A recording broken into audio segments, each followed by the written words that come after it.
Знаеш ли каква е основната разлика между стандартните мултивитамини, които може да си купим от аптеката, и суперхраните?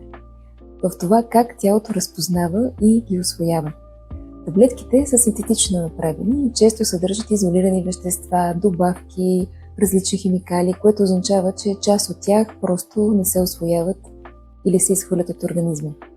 А суперхраните са в естествена форма, вътре има витамини, минерали, ензими, антиоксиданти, които работят заедно и се усвояват много по-ефективно от нашето тяло.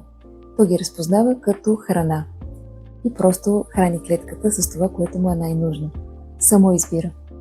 Всъщност, идеята е не просто да приемаме витамини, а да храниме нашите клетки.